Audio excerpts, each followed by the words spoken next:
नमस्कार, शाम के 7 बजने को है। देश के सबसे विश्वसनीय, सबसे लोकप्रिय और नंबर 1 शो शंखरात में आप सभी का स्वागत है। मैं हूं आपके साथ चित्रा त्रिपाठी। पुलिस लोगों के लिए सुरक्षा होती है, पुलिस अपराध को रोकने के लिए होती है, पुलिस अपराधियों को पकड़ने के लिए होती है।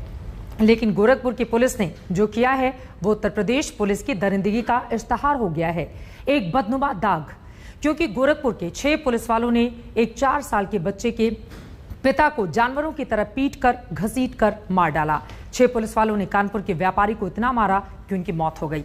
ये सिर्फ एक आदमी की मौत नहीं है, ये मौत है उस भरोसे की जो कहती है कि यूपी पुलिस सुरक्षा के लिए है।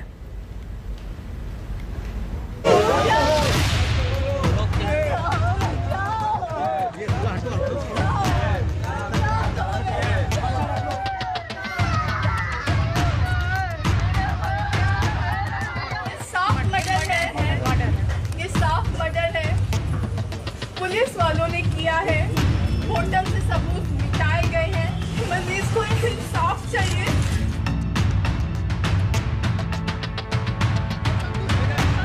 पुलिस किस लिए होती है?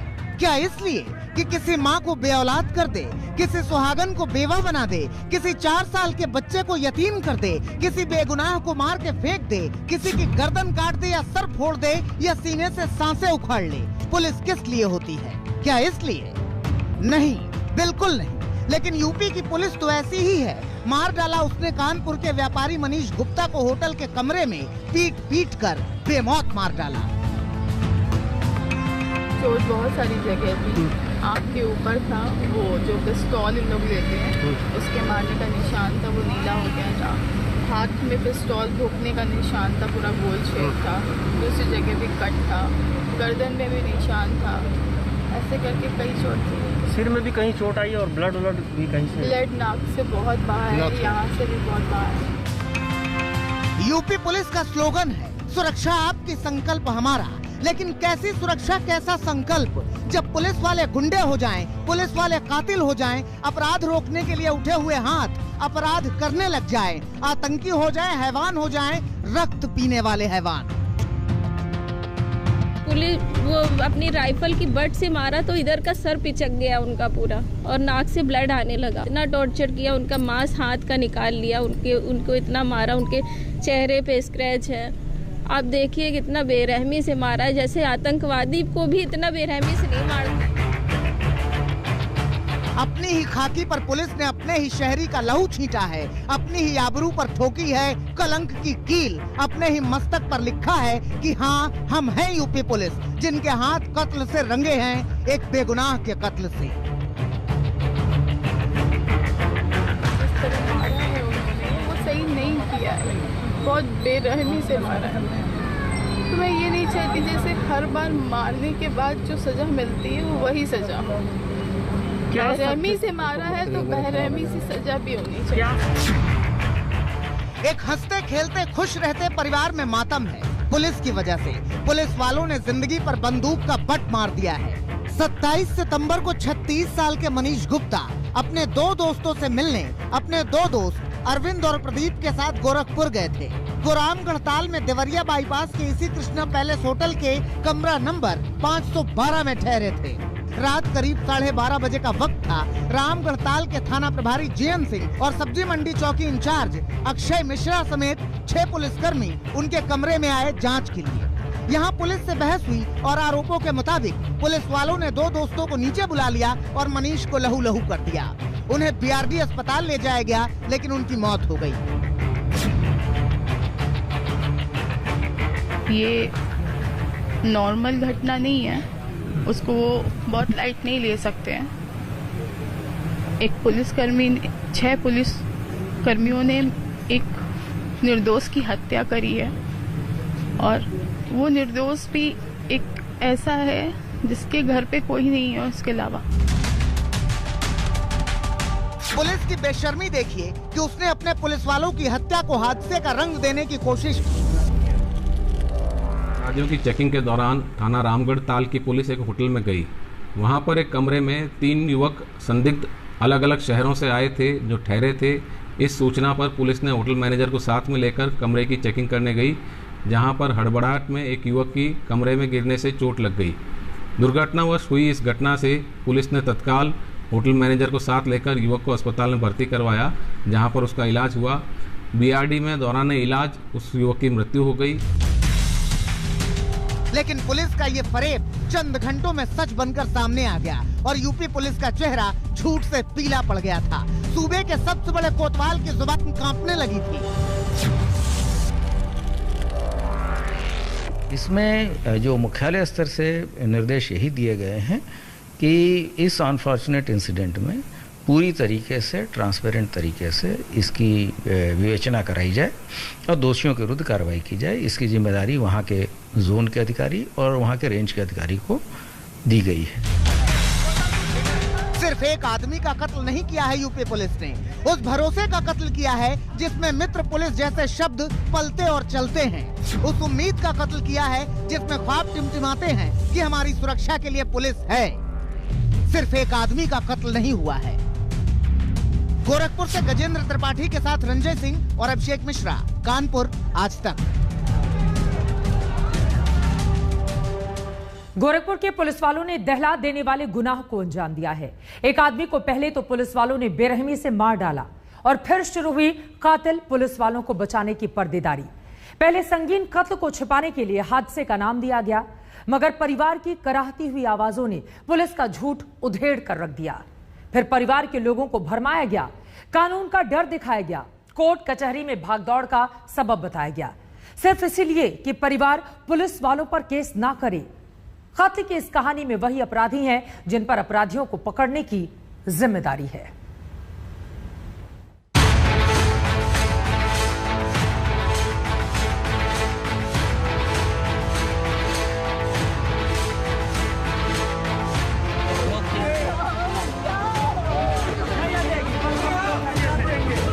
कौन देता है हक पुलिस को गुंडागर्दी करने का? एक बार मुकदमा होने के बाद आपको अंदाजा नहीं है, सालों तक कोर्ट में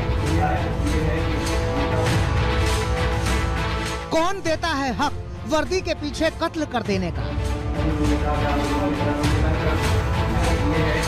कौन देता है हक धमकाने का, वसूली करने का, किसी की जान ले लेने का? कहां से आती है इतनी ठसक कि वर्दी पहनते ही आदमी आदमी नहीं रहता? जवाब इस वीडियो में है। इस वीडियो को देखिए, क्रोध से कंठ न कांपने लगे तब कहिए।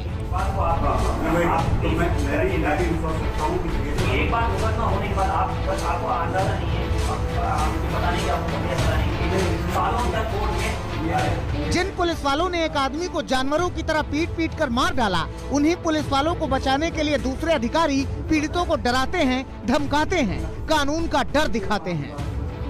एक बार मुकदमा होने के बाद आपको अंदाजा नहीं है, मुझे पता नहीं कि आपको पता नहीं कि सालों तक कोर्ट में। ये है कि उनका पहले से तो कोई झगड़ा था नहीं, वो गए थे वर्दी पहन के गए। क्यों हुआ है? इसीलिए हम आपकी बात सुबह से सुन रहे हैं। मैडम ने मुझे कहा कि आप मुझे नोटिस कर दीजिए, मैंने कर दिया, और तब तक बहाल नहीं होंगे जब तक उनको क्लीन चिट ना मिल जाए। नौकरी में बाहर मुझे नौकरी उनकी नहीं चाहिए भैया, मुझे उनको पूरी तरीके से नौकरी से हटाइए। मुझे या तो मुझे जान के बदले जान चाहिए। आप साफ सीधे। जिस महिला के पति को पुलिस ने घसीट कर मार डाला, उसे कोर्ट कचहरी में भागने दौड़ने का डर दिखाकर गोरखपुर के अधिकारी कहते हैं कि वो केस ही न करें, बल्कि केस से वापस कदम खींच लें। यही समझाया जा रहा है, आईजी डीआईजी आकर सिर्फ यही समझा रहे हैं कि केस वापस ले लो, एफआईआर मत करो, 6 घर बर्बाद हो जाएंगे। जो मेरा घर बर्बाद हो गया भैया, उसका क्या? पुलिस वालों की हैवानियत छिपाने की पुलिस ने बहुत कोशिश की, लेकिन पोस्टमार्टम रिपोर्ट ने सारा सच सामने ला दिया। पोस्टमार्टम रिपोर्ट के मुताबिक मनीष के सिर पर गंभीर चोट आई, जिसके चलते उनकी मौत हुई। मनीष के बदन पर कुल 4 निशान थे। दाएं हाथ की कलाई पर डंडे के निशान थे, सिर और चेहरे पर चोट थी। इसके अलावा बाईं आंख पर भी चोट थी। पुलिस को पूरा भरोसा था कि मामले को दबा ले जाएंगे, खाकी के दाग को छिपा ले जाएंगे, लेकिन कराहती हुई आवाजों ने झूठ के सीने में सुराख कर दिया।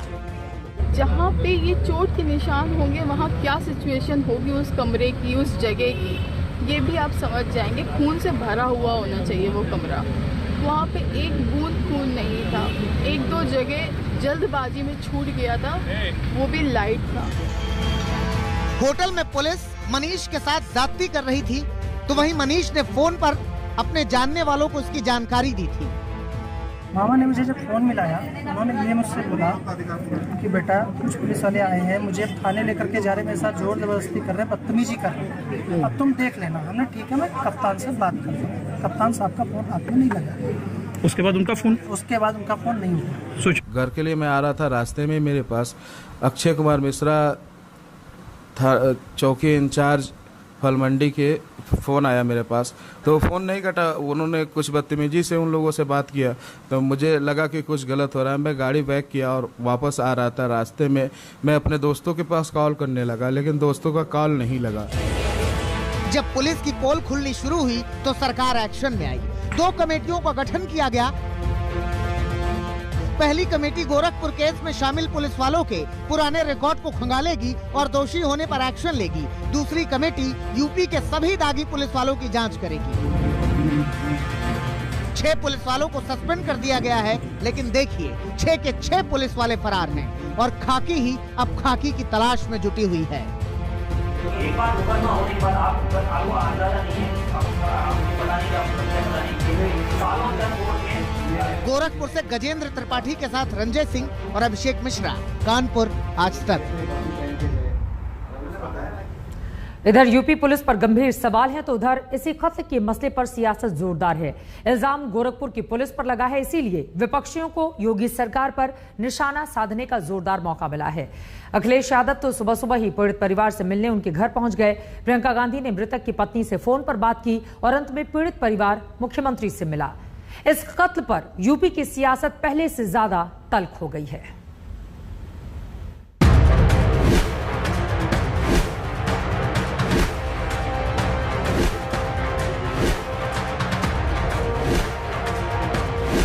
एक बेगुनाह का कत्ल हुआ गोरखपुर में।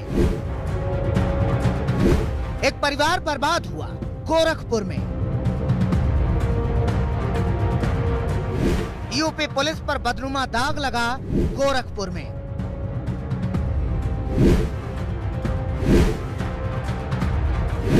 तो गोरखपुर के रहने वाले मुख्यमंत्री योगी आदित्यनाथ एक्शन में आए। कानपुर में योगी आदित्यनाथ ने पीड़ित परिवार से मुलाकात की।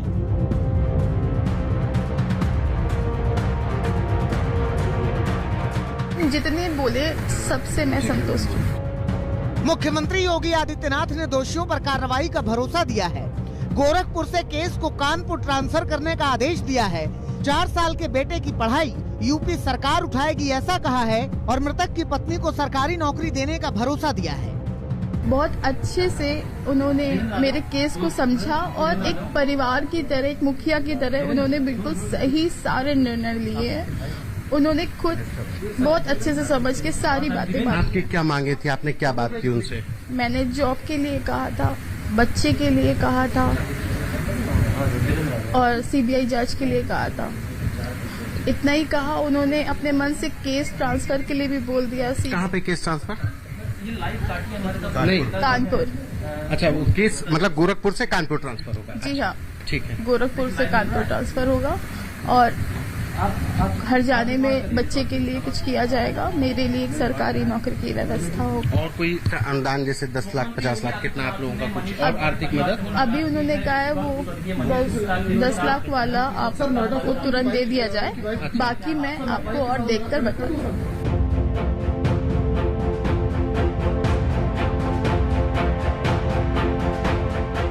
मगर यूपी पुलिस ने कत्ल का जो कलंक रचा है, उसने उत्तर प्रदेश के सियासत में खलबली मचा दी है। शहर गोरखपुर है, इसलिए सियासत का रंग ज्यादा गहरा है। अखिलेश यादव सुबह सुबह ही मृतक मनीष के घर पहुंच गए सांत्वना देने। अखिलेश ने सांत्वना के साथ पीड़ित परिवार को 20 लाख रुपए देने का ऐलान किया। साथ में मांग की कि हाईकोर्ट के सिटिंग जज की निगरानी में मामले की सीबीआई जांच हो और योगी सरकार पीड़ित परिवार को 2 करोड़ की आर्थिक सहायता दे। जो हाई कोर्ट के सिटिंग जज इस घटना की जांच करें। जो दोषी अधिकारी हैं, जो दोषी सिपाही हैं या और संबंधित लोग हैं, उनको कड़ी से कड़ी सजा मिले। इसलिए परिवार की 2 करोड़ की मदद होनी चाहिए। यूपी पुलिस कटघरे में है तो विपक्षी यूपी पुलिस को चलाने वाले नीति नियंताओं को कैसे बख्श दें। लिहाजा समाजवादी पार्टी की ओर से तीखे तेवर अख्तियार किए गए। ये कहकर कि यूपी में किस आदमी की सांस आखिरी होगी किसी को नहीं मालूम। उत्तर प्रदेश में अराजकता का माहौल है, अपराधियों का राज चल रहा है। यहाँ कौन किसको कब ठोक दे पता ही नहीं। कभी पुलिस वाले जनता को, कभी जनता वाले पुलिस को, कभी गुंडे पुलिस को, कभी पुलिस गुंडों को, कौन किसको ठोक दे पता नहीं। समाजवादी पार्टी ने अपनी तलखियां दिखाई और यूपी पुलिस के खिलाफ कांग्रेस ने अपनी तिलमिलाहट। कांग्रेस महासचिव प्रियंका गांधी ने फोन पर मनीष की पत्नी से बात की। राहुल गांधी ने भी ट्वीट कर मनीष के परिवार को न्याय दिलाने का भरोसा दिया। मायावती ने मामले की सीबीआई जांच की मांग की तो उत्तर प्रदेश की सियासत में एंट्री कर रही आम आदमी पार्टी ने भी लॉ एंड ऑर्डर पर सवालिया निशान खड़े किए। उत्तर प्रदेश की कानून व्यवस्था जिस तरह से व्यापारियों की सरेआम पुलिस की गुंडागर्दी से, प्रशासन की मिलीभगत से हत्या कर दी जा रही है, उससे समझ में आ रहा है कि उत्तर प्रदेश कानून और व्यवस्था नहीं बल्कि कानून और व्यवस्था के खराब होने में नंबर 1 पर है। अब मुद्दे पर जोरदार सियासत है, लेकिन सियासत से बहुत पहले इंसाफ की आस है और बहुत सारे सवाल हैं कि अपने ही थाने से फरार पुलिस वालों को अपने ही थाने की पुलिस क्या पकड़ पाएगी। दहला देने वाले गुनाह के आरोप में क्या पुलिस वाले बर्खास्त किए जाएंगे। यूपी पुलिस के दोषी पुलिस वाले कत्ल के इल्जाम में क्या जेल जाएंगे। गोरखपुर से गजेंद्र त्रिपाठी के साथ रंजय सिंह और अभिषेक मिश्रा, कानपुर, आज तक। आगे क्या होता है इस पर लगातार हमारी नजर बनी रहेगी। फिलहाल यूपी के बाद बात पंजाब में मचे सियासी घमासान की करेंगे, जहां से इस वक्त की बड़ी खबर आ रही है। सिद्धू और चन्नी के बीच पंजाब भवन में करीब 2 घंटे लंबी बैठक खत्म हो गई है। चन्नी सिद्धू की बैठक में सुलह का फॉर्मूला तैयार होने की खबर भी सामने आ रही है। दोनों नेता फिलहाल निकल गए हैं। बताया जा रहा है कि इस बैठक में सुलह का फॉर्मूला तैयार कर लिया गया है। सिद्धू की कुछ शर्तें मान ली गई हैं, लेकिन कुछ मुद्दे अभी भी हैं जिस पर सहमति नहीं बन पाई है। सतेंद्र मेरे सहयोगी जुड़ चुके हैं ज्यादा जानकारी के साथ। सतेंद्र, किन किन मुद्दों पर सहमति बनी है और कौन कौन से मुद्दे हैं जिस पर असहमति की स्थिति अभी भी बरकरार है? चलिए अपने सहयोगी के पास हम चलेंगे। चन्नी सिद्धू की बैठक में सुलह का फॉर्मूला तैयार कर लिया गया है। अब सवाल यह है कि सिद्धू कांग्रेस के अध्यक्ष पद से पंजाब के उन्होंने इस्तीफा दे दिया है। क्या अब इस्तीफा अपना वापस लेंगे वो? सिद्धू की कुछ शर्तें तो मान ली गई हैं, कुछ मुद्दों को लेकर तकरार जारी है। सतेंद्र जुड़ चुके हैं। सतेंद्र, कौन से मुद्दे हैं जिस पर तकरार अभी भी जारी है?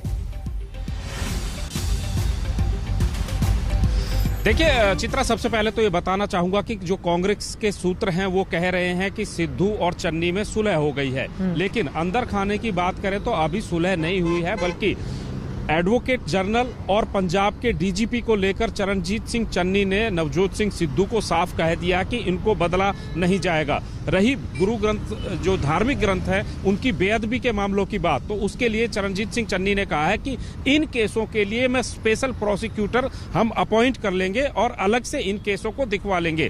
कुल मिलाकर नवजोत सिंह सिद्धू अभी भी अड़े हुए हैं कि डीजीपी और एडवोकेट जनरल और जो दागी मंत्री हैं, जिनका बार बार नवजोत सिंह सिद्धू कह रहे हैं, उनको हटाना ही होगा। फिलहाल हरीश चौधरी जो कांग्रेस के प्रभारी हैं, चंडीगढ़ आए हुए हैं, उन्होंने नवजोत सिंह सिद्धू को अलग से बैठाकर भी एक पेपर पर सारे पॉइंट्स नोट किए हैं और वो कह रहे हैं कि पार्टी आलाकमान के साथ जाकर वो डिस्कस करेंगे और फिर उनको बताएंगे कि दरअसल नवजोत सिंह सिद्धू चाहते क्या हैं। तो कुल मिलाकर जो कांग्रेस की अंतर्कलह है उस पर विराम लगाने की कोशिश की जा रही है, लेकिन पूर्ण विराम अभी तक नहीं लग पा रहा है और वो अंतर्कलह अभी भी कहीं ना कहीं किसी न किसी फॉर्म या किसी न किसी शेप में लगातार जारी है। चित्रा, झुकेगा कौन जिन मुद्दों पर असहमति है उसको लेकर?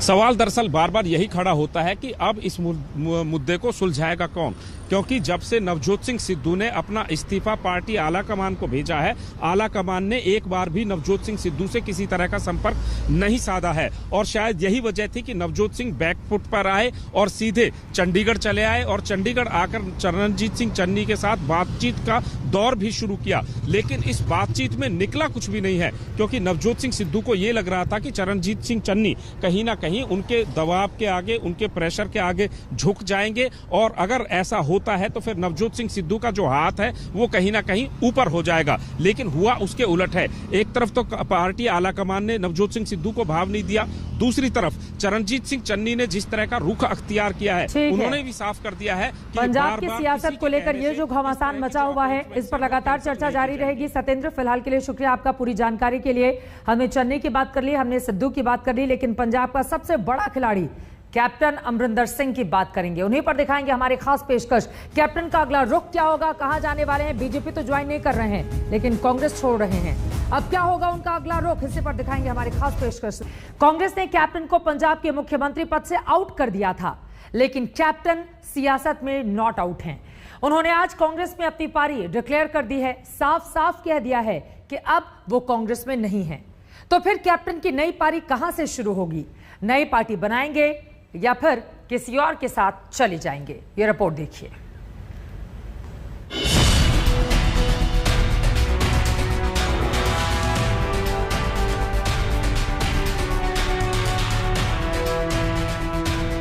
फैसला मैंने किया कि मैं इसको इस चीफ मिनिस्टरशिप से मैं आज छोड़ दूंगा।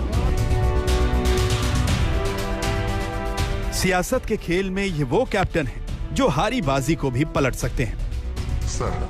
ऐसे कैप्टन हैं जो आउट होने के बाद भी खेल में बने रहते हैं। पंजाब के मुख्यमंत्री की कुर्सी गंवाने के बाद कैप्टन अमरिंदर सिंह ने अब नया दांव खेल दिया है। क्या नई पार्टी बनाएंगे कैप्टन? क्या किसी और पार्टी में जाएंगे कैप्टन? ये सवाल यूं ही नहीं उठ रहे, इसकी बाकायदा वजहें हैं। जरा आप कैप्टन के ट्विटर पेज पर निगाह डालिए। अमरिंदर ने अपना ट्विटर प्रोफाइल बदल लिया है। प्रोफाइल में कहीं भी कांग्रेस का जिक्र नहीं है। उनके परिचय में सेना के करियर, पंजाब के पूर्व मुख्यमंत्री और राज्य की लगातार सेवा करने की बात लिखी है। यानी साफ है कि अमरिंदर का अब कांग्रेस से मन खट्टा हो चुका है। ना होगा कि I will be leaving the Congress party. हालांकि जब कैप्टन अमरिंदर दिल्ली एयरपोर्ट पर पहुंचे तो पत्रकारों ने उन्हें घेर लिया। उनके अगले कदम के बारे में पूछने लगे, लेकिन कैप्टन कुछ नहीं बोले, अपने पत्ते नहीं खोले। लेकिन जब कैप्टन चंडीगढ़ पहुंचे तो उन्होंने साफ कह दिया कि अब वो कांग्रेस में नहीं है। I will tell you later. I've already said so. Number one, I am not going to remain in the Congress. Number two, I am not joining the BJP. That is enough for me at the moment. Amarinder कल जब अचानक गृह मंत्री अमित शाह से मिलने उनके घर पहुंचे, तभी से अटकलों का बाजार गर्म था। सवाल उठ रहे थे कि क्या कैप्टन बीजेपी में जाएंगे। कैप्टन ने अमित शाह के घर से निकलने के बाद ट्वीट किया। अपने ट्वीट में उन्होंने लिखा, केंद्रीय गृह मंत्री अमित शाह जी से दिल्ली में मिला, कृषि कानूनों के खिलाफ लंबे समय से चल रहे किसान आंदोलन पर चर्चा की और उनसे फसल विविधीकरण में पंजाब का समर्थन करने के अलावा कानूनों को निरस्त करने और एमएसपी की गारंटी के साथ संकट को तत्काल हल करने का आग्रह किया। कैप्टन ने भले ही अमित शाह से कृषि कानूनों को लेकर चर्चा की हो, लेकिन सियासत के गलियारों में ये मुलाकात सुर्खियों में छा गई। कभी कैप्टन के खिलाफ मोर्चा खोलने वाले बीजेपी नेताओं ने भी सुर बदल लिए। कैप्टन अब उन्हें राष्ट्रवादी नजर आ रहे थे। दो राष्ट्रवादी लोग आपस में मिले, कैप्टन साहब की राष्ट्रवादी सोच है और कैप्टन साहब अमित शाह जी से मिलने आए तो अच्छी बात है, इसमें कोई बुराई बात नहीं। और उन्होंने कहा कि मैं किसानों के मुद्दे को मिलने आया था, तो उन्होंने अपना विषय रखा होगा कैप्टन साहब ने किसानों वाला विषय अमित शाह जी के सामने। इसको हम ये मत सोचें कि भाजपा ज्वाइन कर रहे नहीं करिए, और परंतु जिस प्रकार से उनको ह्यूमिलेट किया गया कांग्रेस में वो दिखता है। राष्ट्रवाद शब्द अब कैप्टन अमरिंदर के नाम के साथ जुड़ गया है। दरअसल पंजाब के मुख्यमंत्री पद से इस्तीफा देने के बाद ही अमरिंदर ने सिद्धू पर हमला बोला था और उन्हें राष्ट्रीय सुरक्षा के लिए खतरा बता दिया था।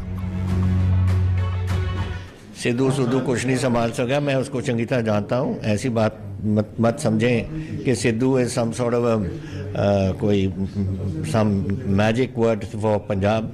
ही is going to be a disaster. Congress party का फैसला है, जो मर्जी करें, उनको पीसीसी का प्रेसिडेंट बनाए, लेकिन अगर वो इसको फेस रखेंगे for chief minister of Punjab, I will oppose him, because ये नेशनल सिक्योरिटी का मसला है और मैं जानता हूँ कि ये पाकिस्तान के साथ कैसा है, इसकी उलझन है, और I will not in any way support.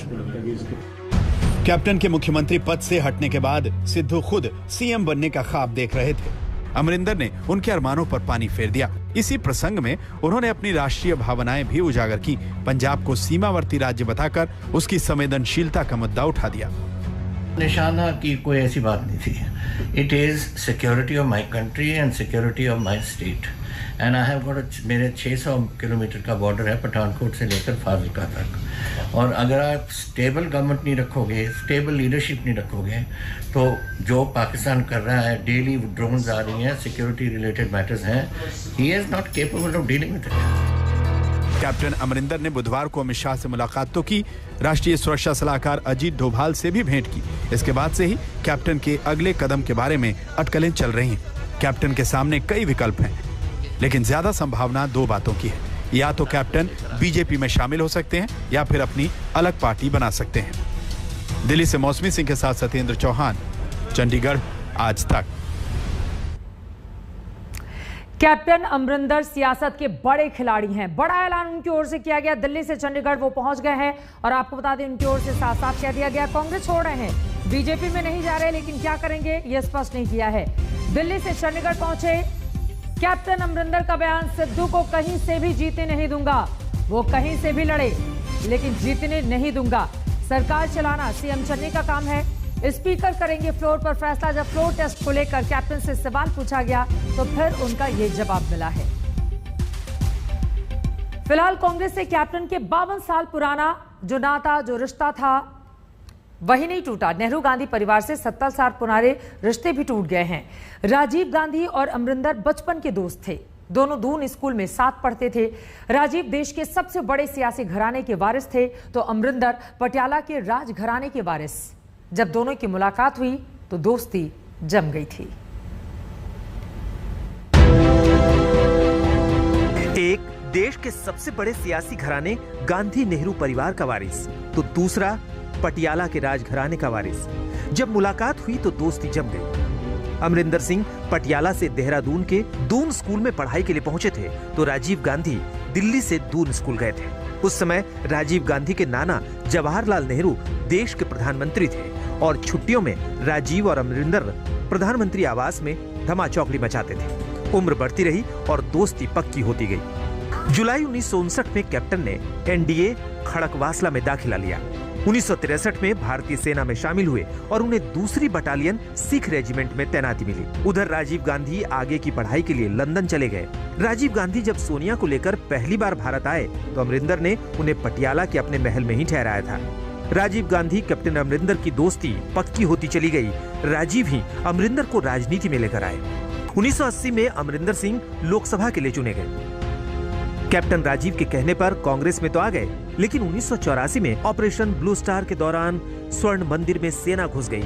इसके विरोध में अमरिंदर ने कांग्रेस और लोकसभा से इस्तीफा दे दिया। अगस्त 1985 में अमरिंदर सिंह अकाली दल में शामिल हुए। 1986 में कैप्टन ने पंथिक अकाली दल का गठन किया, जिसका बाद में 1997 में कांग्रेस में विलय हो गया। 2002 में कैप्टन पहली बार पंजाब के मुख्यमंत्री बने, लेकिन 2007 में उनकी सरकार चली गई। 2012 में एक बार फिर कैप्टन की अगुवाई में पंजाब में कांग्रेस सरकार बनी। 2017 में भी कैप्टन के नेतृत्व में कांग्रेस ने बम्पर जीत दर्ज की। 2014 लोकसभा चुनाव में अमरिंदर ने अमृतसर में बीजेपी नेता अरुण जेटली को 1 लाख से ज्यादा वोटों से हराया था।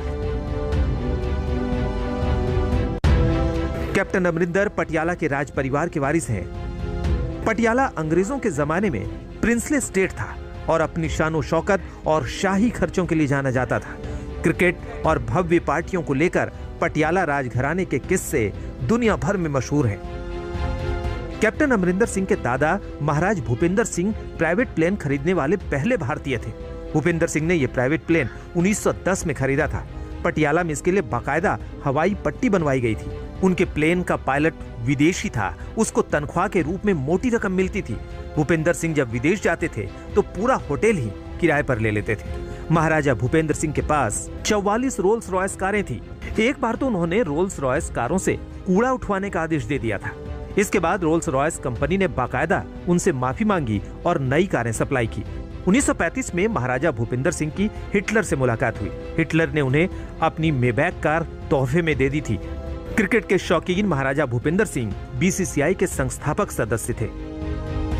अपने पूर्वजों की तरह ही कैप्टन अमरिंदर का अंदाज भी शाही है। अपने पुरखों की तरह ही वे खाने और खिलाने के शौकीन हैं। अभी हाल ही में उन्होंने ओलंपिक पदक विजेताओं को मोहाली के अपने फार्म हाउस में दावत दी और खुद अपने हाथों से खाना तैयार किया था। सियासत में भी अमरिंदर का ये शाही अंदाज दिखता है। पंजाब कांग्रेस में एक खेमा उनसे असंतुष्ट था तो उसकी वजह भी कैप्टन का यही शाही अंदाज ही था। आज तक ब्यूरो।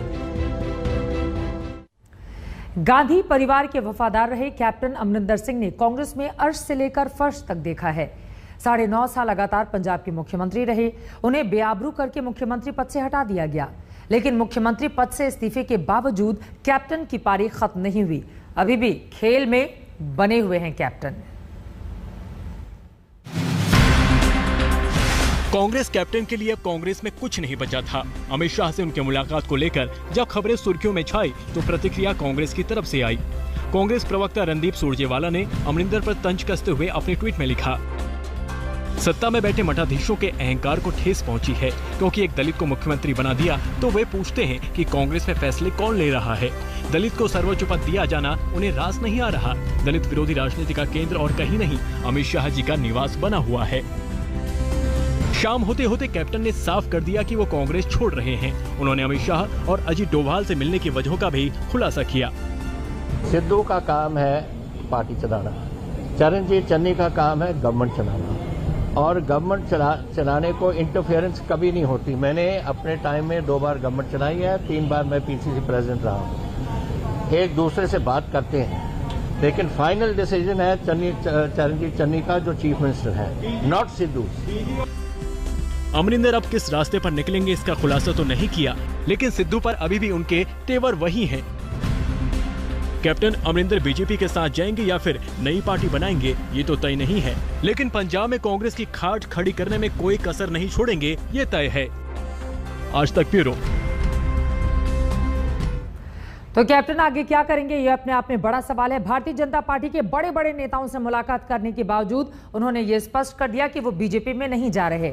ऐसे में कांग्रेस से अलग होकर क्या कैप्टन अपनी खुद की पार्टी बनाएंगे, और अगर ऐसा करते हैं तो फिर कांग्रेस पार्टी को उसमें से किन किन नेताओं को लेकर आएंगे ये भी अपने आप में बड़ा सवाल है। और यकीनन कैप्टन के इस ऐलान ने पंजाब कांग्रेस को पसोपेश में डाल दिया है और मुश्किलें वहां की बढ़ती हुई, क्योंकि 17 में इन्हीं के चेहरे पर कांग्रेस ने वहां पर शानदार जीत हासिल की थी, लेकिन 2022 में आगे क्या होगा ये देखना महत्वपूर्ण रहेगा।